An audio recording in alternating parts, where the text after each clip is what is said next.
नमस्कार प्यारे बच्चों। अच्छा है। अच्छा और क्या हो रहा है? हिंदी का आप लोग होमवर्क कर रहे हैं ना? बहुत सारे लोग नहीं कर रहे हैं। बराबर। ये 5वां पाठ चल रहा है हिंदी का, बर्फ की धरती। इसके पहले आप लोगों को जो है कल पहला भाग जो है बता दिया गया था इसके कि बर्फ की धरती यानी लद्दाख, ले इसको कहते हैं हम लोग। बराबर। प्यारे बच्चों, वहाँ पर पूरा बर्फ है क्योंकि लद्दाख जो है ठंडा मरुस्थल के नाम जाना जाता है। और वह ठंडा मरुस्थल व लद्दाख जो पूरा ग्लेशियर है, पूरा बर्फीला क्षेत्र है, पूरा बर्फ है क्योंकि ऊंचाई जा करके जो है तापमान जब माइनस में पहुंच जाता है डिग्री में, तो वहाँ पूरा बर्फ जो है दिखता है। बड़ा ही अद्भुत नज़ारा है वहाँ पर। तो लेखिया जो है वहां पर जाती हैं, उनका एक यात्रा वर्णन है। क्या है? यात्रा वर्णन। और जाकर के उस ग्लेशियर पहुंचती हैं खारदुलांग पर। खारदुलांग जो है लद्दाख का एक पठार है। वहां पर पहुंच करके जो नज़ारा वहां देखती हैं और उसका जो है बड़ा ही मनोहारी वर्णन जो है इन्होंने लिखा है अपने कलमों के माध्यम से। बराबर। तो पहले भाग में हम लोग क्या देखे, लेखिया कहाँ पहुंची है? खारदुलांग पठार पर, माने लद्दाख पर। अब आगे हम लोग देखते हैं अपनी किताब में इसके आगे क्या होता है। आइए हम लोग देखते हैं। आप सभी लोग किताब खोलेंगे तो प्यारे बच्चों हम लोग देखते हैं कि लेखिया जो है बर्फ पर पहुंच चुकी है। अब क्या होता है? मैंने जूते उतार लिए हैं, मोजे पहने पहने ही संभल कर चल रही हूँ।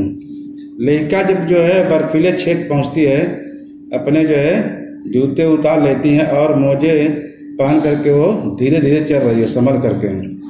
टूरिस्ट साहब कहते हैं आइए आपको एक चट्टान दिखाते हैं जो बर्फ से ढकी है। जो टूरिस्ट है, जो गाइडेंस है, वो कहे कि आपको मैं ऐसी चट्टान दिखाता हूँ जो बर्फ से ढकी है। उसके नीचे पथरीला खेत है। उसके नीचे क्या है? पथरीला खेत है, माने पत्थरों वाला खेत है। यहाँ एक एक कैलेंडर देवी देवताओं का टंगा रहता है। वैसे यहाँ के तूफानी अंधड़ में तो कार भी उड़ सकती है, कैलेंडर कैसे टिक सकते हैं? यह अचरज ही है। माने यहाँ हमेशा जो है तेज हवाएं चलती हैं। बराबर। अंधड़ माने तेज हवाएं चलती हैं, तूफानी हवाएं चलती हैं। तो यहाँ तो कार भी जो उड़ सकती है, तेज हवा चलती है, लेकिन कैलेंडर कैसे टिकते हैं यह बड़ा आश्चर्य है। यहाँ से गुजरने वाले सभी सैनिकों जवान उसके आगे सिर झुकाते हैं। मोजे पहने पहने वहां पहुंची तो चट्टान बर्फ सी सर्द। चट्टान की खोल में 2 कैलेंडर माँ दुर्गा और लक्ष्मी के बर्फ में खोसे हुए हैं। खारदुलांग की तेज हवाओं में न जाने कैसे टिके हैं। हमने विस्मय से कहा यह तो हवा से उड़ जाते होंगे। हाँ ऐसा होता है। तो हमारे जवान नया कैलेंडर लगा देते हैं, एरिश साहब बोले। जो टूरिस्ट थे वो वहां पर गए तो जो चट्टानी जो है बर्फ थी, पूरा एकदम ठंडक वहां थी।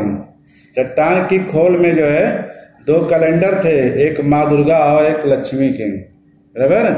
वहां दुर्गा धार माने जो है देवी होता है, तो दुर्गा और लक्ष्मी की 2 वहां मूर्तियां थी, 2 कैलेंडर थे। वो बर्फ में खोसे हुए हैं। खोसना माने आप लोग जानते हो क्या होता है प्यारे बच्चों? खोसना माने जो जगह होती है बर्फ में उसी में जो है उसको खोस देते थे कैलेंडर को। जैसे हम लोग छप्पर वप्पर में कोई चीज खोसते हैं गांव में, वैसे वहां पर जो है खोसे हुए हैं। खारदुलांग की तेज हवाओं में न जाने कैसे टिके हैं। हमने विस्मय से कहा। किससे कहा? विस्मय माने आश्चर्य से। कौन? लेखिया ने। यह तो हवा से उड़ जाते होंगे। हाँ ऐसा होता है। तो हमारे जो जवान होते हैं जो यहाँ पर रहते हैं वो नया कैलेंडर लगा देते हैं। कौन बोले? एरिश साहब बोले। क्योंकि हमारे देश के जवान जो है -40 से 50 डिग्री सेल्सियस तापमान पर वहां रहते हैं। बर्फ पर हमेशा वो पहरा देते हैं। ये देश की रक्षा करते हैं हमारे देश के जवान। मैं पहले बर्फ पर दौड़ती हूँ, फिर फिसलने के डर से वहीं कहीं बैठ जाती हूँ। टूरिस्ट साहब कहते हैं मैम आप चाहें तो कार में बैठें। नहीं, मैं यहाँ पहुंच सकी हूँ, यह मेरे लिए मूल्यवान है। लेखिया जो है वो दौड़ती है, लेकिन फिसलने के डर से वह जाकर कहीं कहीं बैठ जाती है, रुक जाती है। तो टूरिस्ट आए बोलते हैं आप चाहे तो कार में बैठ जाओ, लेकिन लेखिका जो इनकार करती है, कहती कि मैं यहाँ जो पहुंची हूँ यह हमारे लिए बहुत मूल्यवान है, हमारे जीवन में क्या है बहुत ही मूल्यवान है। बहुत लोग कम लोग पहुंच पाते हैं लद्दाख में। प्यारे बच्चों, लद्दाख एकदम बर्फीला क्षेत्र है, तेज हवाएं चलती हैं, कुछ है नहीं वहां पर, नंगी पहाड़ियां हैं, यानी पूरा बर्फ जिसपे कुछ नहीं है, न पेड़ है न कुछ है, इसलिए इसको नंगा या नंगा पर्वत या नंगी पहाड़ियां बोलते हैं। लहराती चमकती धूप में लहरा रही है पताकाएं पताकाएं। उस चमकती धूप में क्या लहरा रही हैं? पताकाएं लहरा रही हैं। टूरिस्ट साहब से पूछा यह पताकाएं कैसी हैं? इधर आते जाते लोग मन में कुछ धार लेते हैं। धार माने वहां जो देवी की जो कैलेंडर है उसको लोग जाकर वहां कुछ मनौती मानते हैं। हम लोग जब मंदिरों में जाते हैं ना, किसी मंदिर पे तो मनौती मानते हैं ना, तो वैसे वहां आने जाए लोग जो है अपनी अपनी मनौती वहां मानते हैं, हमारा मनोकामना पूरी हो। और खंभों पर पताकाएं फहराते हैं। यह बात तो मुझे भी आपको बतानी चाहिए थी। मैं मन में कुछ भी न धरूं तो भी इस ऊंचाई पर पताका तो फहराना चाहती हूँ। लेखिका ने कहा आपको हमको बताना चाहिए था। भले मैं कुछ न मानूं, अपने मन में कुछ मनौती न मानूं, फिर भी इस ऊंचाई पर अपना पताका तो फहराना चाहती हूँ। मुझे इस बात की सोच सोच कर परेशानी हो रही है, इतनी कि लगता है कि इसके लिए दोबारा आना होगा। इसके लिए आना होगा, दोबारा आना होगा। हम तीनों ने खाने के पैकेट खोले। कौन कौन? ड्राइवर, टूरिस्ट और लेखिका। 3 लोग थे उस गाड़ी में। ड्रीमलैंड वाले पैकेट में वही और उतना ही है जितना टूरिस्ट साहब और ड्राइवर साहब के पैकेट में है। 3 पराठे और 3 आमलेट देखकर हम तीनों हंसे। 3 लोग थे ना, उन तीनों लोगों को जो है 3 जो है पराठा और 3 आमलेट जो है वो लोग पैक करा लिए थे। नाश्ता करने का स्थान कहाँ था? ड्रीमलैंड पर। कहाँ पर? ड्रीमलैंड पर। इसे ही कहते हैं बराबरी और इसे ही कहते हैं लद्दाख। यही क्या है? लद्दाख है। अपने में लोग बात कर रहे हैं लेखिका और टूरिस्ट, हम 3 लोग हैं और सबको जो है 3 जो है पराठा और 3 आमलेट आया हुआ है और हम लोग नाश्ता करेंगे। यही क्या है? लद्दाख है। क्योंकि वहां कुछ मिलता नहीं प्यारे बच्चे, वहां कुछ मिलता नहीं है। पताकाएं फिर नजर आई। मैंने अपनी साल उतारी। साल जो हम लोग उड़ते हैं ठंडी में, क्योंकि वहां बस ठंडा मौसम आता है ना, तो लेखिका ने अपनी साल उतारी। मन में तय किया कि मैं इसे यहाँ लहरा कर ही जाऊंगी। उन्होंने अपने मन में तय कर लिया कि मैं इस साल को ही लहराऊंगी। हमारे पास कैलेंडर नहीं है तो मैं क्या करूंगा, इस अपनी साल को ही लहरा के जाऊंगी। ऐसा ना हुआ तो मुझे एक बार फिर वहां आना होगा। मैंने साल आगे किया। लीजिए ड्राइवर साहब, इसे किसी भी तरह खंभे पर फहरा दें। लेखिका जो है प्यारे बच्चे अपने साल को आगे देती है ड्राइवर को, कहती कि आप जो है इसको फहरा दीजिए। अगर ये साल नहीं फहरी तो मुझको फिर वापस जो है लद्दाख में आना पड़ेगा। माने वहां जाता है, उसके मन में ऐसी इच्छा प्रकट हो जाती है, लोग जब पताकाएं फहरा रहे हैं तो मुझे कुछ करना चाहिए। मैम गर्म साल भारी है, टिकेगा नहीं, हवा से नीचे गिर जाएगी। ड्राइवर साहब बोले कि ये साल जो क्या है भारी है, ये टिकेगी नहीं, हवा से कहाँ चल जाएगी? नीचे। क्योंकि पताकाओं में और साल में अंतर होता है। पताकाएं जो है कम कपड़ों बनती है, हल्के होते हैं, लेकिन ये साल क्या होती है? गर्म होती, भारी होती है। कोई बात नहीं, गिरेगा अभी तो इसी बर्फीले ग्लेशियर पर, उज्जवल बर्फ पर, उज्जवल माने सफेद बर्फ पर। सुनकर दोनों हंसे। आप ऐसा करेंगी तो साल उठाने के लिए हमें फिर यहाँ आना पड़ेगा। मैं पताका को लेकर गंभीर थी। मैंने सुनहरी गोट वाली हल्की फुल्की ओढ़नी उन्हें पकड़ा दी और साल ओढ़े इंतजार करने लगी कि कब वह पताका बनकर ऊपर पहुंचे। उसने जो है अपनी लेखिका जो है अपनी जो है सुनहरी गोटी वाली हल्की फुल्की ओढ़नी जो ओढ़ी थी, रबर उसको जो है किसको पकड़ा दी? ड्राइवर को। और साल ओढ़े इंतजार करने लगे कि कब वह पताका बनकर ऊपर पहुंचे। ड्राइवर साहब ने ऊंची छलांग भरी और देखते देखते मेरी झूठ मूठ की पताका तारों में उलझ कर लहराने लगी। क्योंकि उनकी जो इच्छा थी वह केवल जो है जैसे तारों को देखकर उलझ जाते हैं सभी, उसी प्रकार वह पताका उनकी झूठ मूठ की लहराने लगी। कहाँ पर? तारों में। बराबर। तो प्यारे बच्चों, लेखिका जो वहां जाती है देखती है उस दृश्य को, उस सीन को, उसके मन में जो है ये विचार उत्पन्न होता है कि मैं भी यहाँ कुछ करके जाऊं, यहाँ की कुछ यादें लेकर के मैं जाऊं। बराबर। क्योंकि वहां बार बार नहीं जाने को मिलता है। ऐसा क्षेत्र है हमारे देश का जो सबसे जो है ठंडा क्षेत्र है, उसको ठंडा मरुस्थल भी कहते हैं। मैंने गहरे भाव से खारदूलांग को सलाम किया। किसे सलाम किया? खारदूलांग को। मुमकिन हुआ तो फिर आऊंगी, नहीं तो अब यहाँ इस बर्फीले ग्लेशियर पर पहुंच जाना मेरा सौभाग्य है। उसने खारदूलांग को प्रणाम किया, सलाम किया और कहा अगर मुमकिन हुआ तो फिर मैं आऊंगा, और नहीं तो अब यहाँ इस बर्फीले ग्लेशियर पर पहुंच जाना मेरा सौभाग्य है। क्योंकि पूरा जो ग्लेशियर है बर्फीला है। बराबर। वहां पहुंचना ये बड़ी सौभाग्य की बात है। कोई वहां पहुंच जाए तो जान लो अपने आप को बहुत ही सौभाग्यशाली होता है। तो लेखिका ही बहुत सौभाग्यशाली थी। प्यारे बच्चों, जो किसड़ा सोबती लेखिका है इस पाठ की, बड़ी सौभाग्यशाली है। और वहां पर गई, और जब यात्रा में गई तो उन्होंने यात्रा वर्णन लिखा। जैसे हम लोग कहीं जाते हैं पिकनिक पर तो उसको हम लोग लिखते हैं कैसे कैसे हम लोग गए। बराबर। तो लेखिका भी वहां जाकर के इस यात्रा का वर्णन जो है किया। जीप उतराई से नीचे उतरती गई। जीप क्या हो रही है? उतराई से नीचे उतर रही है। बराबर। ऊपर से कहाँ आ रही है? नीचे की तरफ। एक मोड़ से ठीक बाएं हाथ पर छोटे से जल स्रोत को देख वहां रुकी। मैं जो है ठीक बाएं हाथ पर छोटे से क्या थे? जल स्रोत थे, झरना थे, वहां पर रुकी। उसके किनारे जमी चट्टानों पर जा बैठी। पहले तो उस ठंडे सर्द बर्फीले पानी की ओग भरी और जी भर कर मुंह पर छींटे दिए। पहले मुंह पानी लेकर के ओग माने पानी को बाहर फेंका और मुंह पर छींटे दिए। पानी पिया और फिर उसमें पाँव डालने को हुई, पर अपने को रोक लिया। इतने ठंडे जल में पाँव नहीं, कुछ देर और, काश कुछ देर और बैठ सकती। पानी इतना बर्फीला पानी था कि लेखिका जा करके वहां जो है वो अपने मुंह पर छींटे मारी और उस पानी में अपने पाँव डालने का विचार कर रही थी, लेकिन वो जो है अपने आप को रोक लिया क्योंकि पानी बहुत ठंडा था। प्यारे बच्चों, लेखिका कह रही काश कुछ समय और मैं यहाँ पर बिता सकती, क्योंकि इतना सुंदर मनोहारी दृश्य बहुत ही कम देखने को मिलता है। एक और ख्याल कौंधा पन्ने पर यह लिखकर ग्लेशियर पर लटका दिया होता कि हिमराज, आपने अपनी सबसे निकट धरती पर रहने वाले संतानों के लिए भला जल प्रदान करने में इतनी मितव्ययिता क्यों बरती? आप तो जल के स्रोत हैं।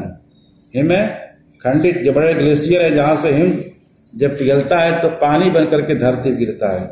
तो लेखिका जो है हिमराज को जो है कहती है आप धरती के सबसे निकट आपके जो संतान हैं उनके लिए आप जल प्रदान करने में इतनी जो है मितव्ययिता माने क्यों बरती आपने? बराबर। आप तो जल के स्रोत हैं। आप क्या हैं? जल के स्रोत हैं। तो आपको जो है इतना जो है कम पानी नहीं देना चाहिए धरती को। आप पानी के सागर हैं, आपसे ही पानी जल स्रोत निकलता है। बराबर। इसलिए आपको जो है जो आपकी संतान है धरती पर है उनको पूर्ण रूप से जल प्रदान करना चाहिए। बराबर। तो प्यारे बच्चों, रात एकाएक नींद खुली, लगा कमरे में किसी ने टार्च फेंकी हो। खिड़की के अंदर आती चांदनी का प्रकाश था, इतना स्वच्छ कि ऊपर ओढ़े हुए कंबल के अलग अलग रंग दिखने लगे। आकाश खिड़की को घेरे है और कांच पर झुका है चांद का मुखड़ा। लेखिका जब रात को उसकी नींद खुलती है देखती है जैसे कोई कमरे में टार्च फेंक दिया जलती हुई। क्यों? खिड़की से अंदर जो चांदनी का प्रकाश आ रहा था इतना स्वच्छ था जैसे ऊपर जो कंबल ओढ़ी हुई थी लेखिका उसके अलग अलग क्या दिख रहे थे? रंग दिख रहे थे। क्योंकि एकदम शुद्ध वातावरण वहां पर, सफेद बर्फ, उस पर जो है चंद्रमा की चांदनी का प्रकाश और उसकी जो है सुशोभिता को बढ़ा देता है। उसकी जो प्रकाश है चंद्रमा का जब पड़ता है तो उसकी सुशोभित और बढ़ जाती है, उसकी जो है और उसमें चमक आ जाती है। आकाश खिड़की घेरे है और कांच पर झुका है जैसे चांद का मुखड़ा। मालूम पड़ता है कि चांद क्या है, मुखड़ा एकदम हमारे सामने खड़ा है। भला मैं आज ही यहाँ से क्यों चली जा रही हूँ? मेरा दिल्ली पहुँचना जरूरी ना होता तो दिन के बाद पैगोग झील देखती हूँ। उसने कहा कि मैं आज बहुत जरूरी दिल्ली जा रही हूँ, ये मुझे जाना नहीं होता तो मैं कहाँ जाती? पैगोग झील। प्यारे बच्चों, बड़ी अच्छी झील है वहाँ पर लद्दाख पर। क्या बोलते हैं उसको? पैगोग झील। करवट लेने को थी कि उठकर खड़ी हो गई। सोने के तो प्लेन में भी सोया जा सकता है। घड़ी देखी तो 3:30 बज रहे थे, 3:30 बज रहे थे। साल ओढ़ा, क्या ओढ़ा? साल। टार्च ली और कमरे में कपाट भिड़ा दिए और सीढ़ियों से नीचे उतर गई। जब उठती है जो है वो बोलती है कि सोना तो जहाज में सो सकते हैं, लेकिन यहाँ का जो दृश्य है वो बड़ा अद्भुत है, बराबर। और इसलिए मैं जो है अपने कपाट को कहाँ भिड़ा दिया? सीढ़ियों के नीचे उतर गई। जो दरवाजा था उसके सामने कपाट लगा दी और कहाँ चली आई? नीचे। खुले में टहलते हुए सोचने लगी। अपने में गहरा पारदर्शी सन्नाटा, जैसे वह ऊपर के सितारे की लौ में अपने अंधेरे में जगमगा रहा हो। बराबर, चारों तरफ सन्नाटा पसरा हुआ था प्यारे बच्चों, और ऐसा दिख रहा था मानो सितारों की लौ जो है अपने अंधेरे में जगमगा रहा हो। सितारे जो है चमक रहे हैं एकदम।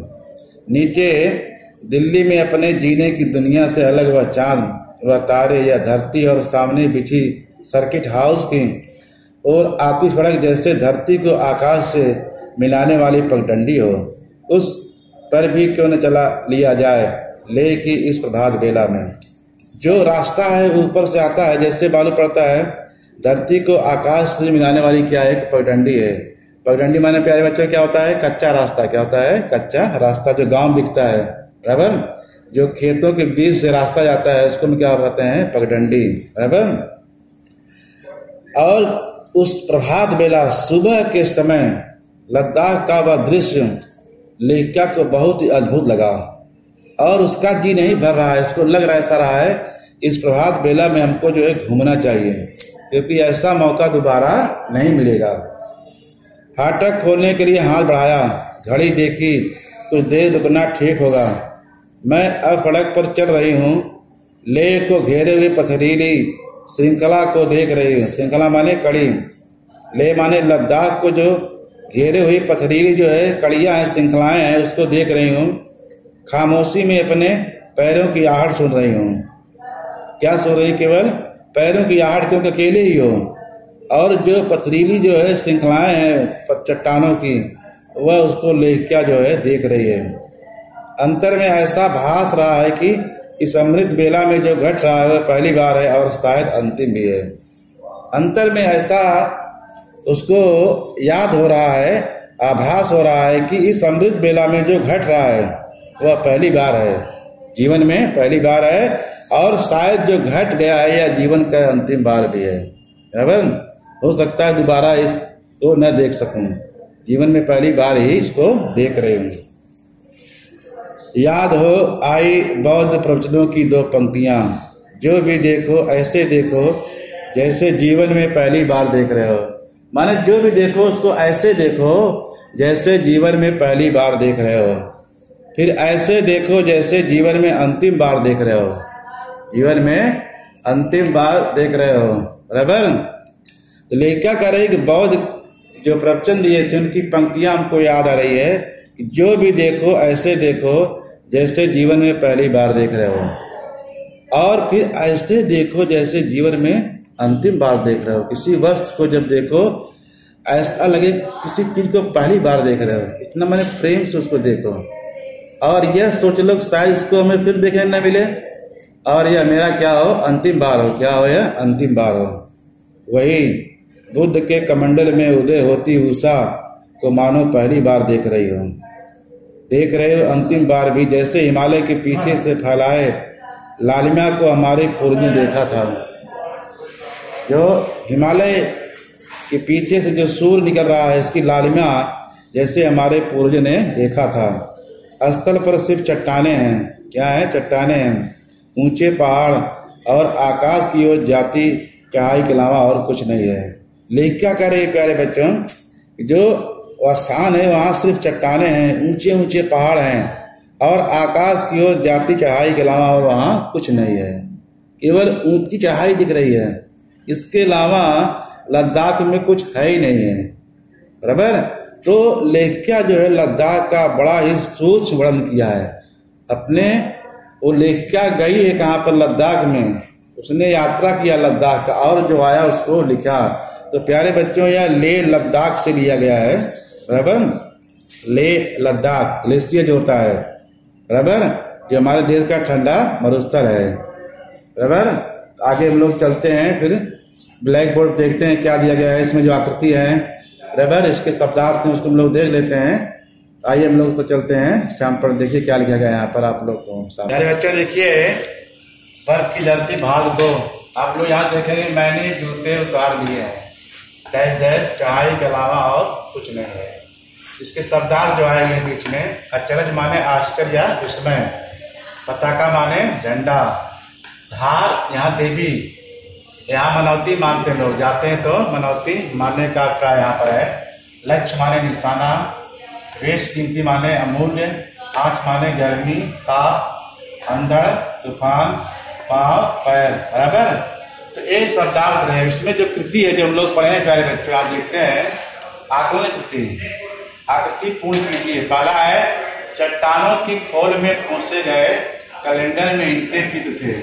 जो वहां पर लेखिका जाती है, जो कैलेंडर खोसे गए थे चट्टानों के बीच में, वहां पर किसका चित्र था? एक तो दुर्गा जी का था और दूसरा किसका था? लक्ष्मी का। यहाँ लोग लिखा गया है माँ दुर्गा और लक्ष्मी दो के फोटो थे। क्योंकि वहां पर लोग जाते थे तो प्रणाम करते थे, झुकते थे, और वहां पर जो है कैलेंडर जो है जो खोसा गया था वहां पर अपनी लोग मनौती मानते थे, अपनी इच्छा, उनके अंदर जो इच्छा होती थी उसको वहां पर वो लोग मानते थे। अगर हवाएं तेज चलती थी, जब कैलेंडर जो है उड़ जाते थे तो वहां पर आते जाते जो सेना के जवान तो दोबारा कैलेंडर लगा देते थे। ऐसी वहां पर मान्यता थी, क्योंकि वहां तेज हवाएं चलती है ना, बर्फीला क्षेत्र है, वहां कुछ है नहीं, घर है, पेड़ है, पौधे हैं, यदि हवाएं वहां क्या होती हैं? तेज चलती हैं। तो प्यारे बच्चों आगे देखते हैं कि तुम क्या दिया, आगे करती है लेखिका जूते उतार कर चलने लगी। क्यों चल रही लेखिका जूते उतार करके? हम लोग पढ़े कि बर्फ में फिसलन है, बराबर, इसलिए लेखिका जो है अपने जूते उतार कर मोजे पर चल रही है। तो बर्फ है ना, बर्फ जो है फिसलती है।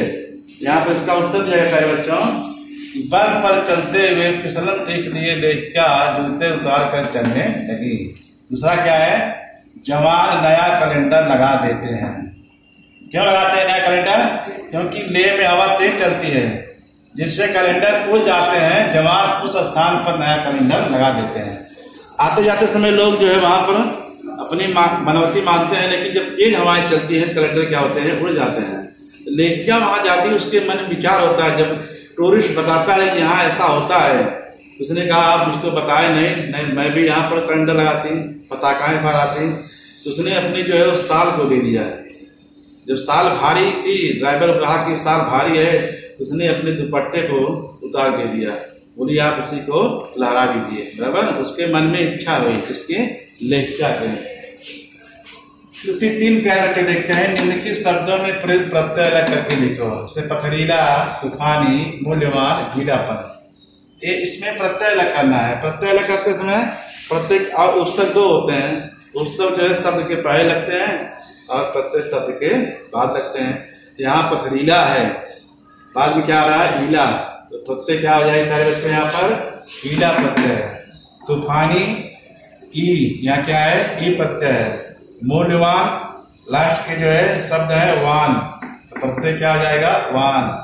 गीलापन, पन, माने प्रत्यय शब्दों के बाद में लगते हैं। ये जो है निम्नलिखित शब्दों में प्रयुक्त प्रत्यय अलग करके लिखो।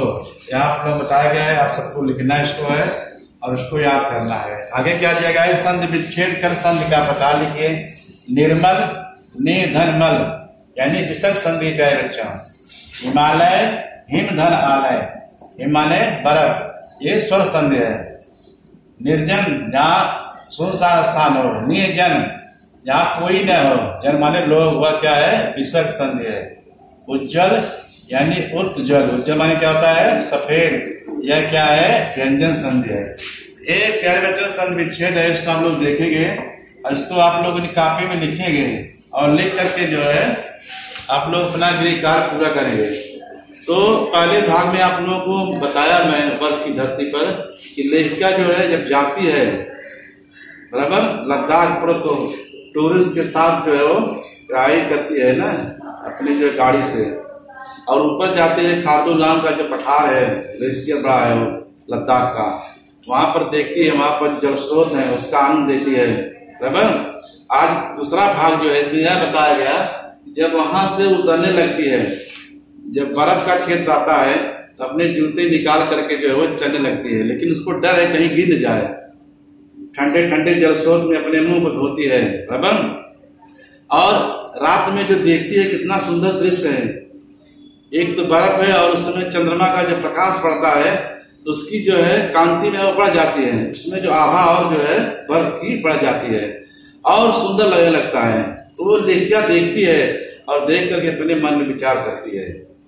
माने बुद्ध जी ने कहा था जो किसी चीज देखो जिससे पहली बार देख रहे हो और जीवन में लगे शायद ये मैं अंतिम बार देख रहा हूँ। तो प्यारे बच्चों ये आप लोगों का जो दूसरा भाग बताया, आप लोग सरदार दे गया यहाँ किसी की गई है, करेंगे आकृति है, प्रत्यय है और संधि विच्छेद है, इसको आप लोग करेंगे और करके आप लोग गृहकार्य पूरा करके आप ग्रुप में डालिए।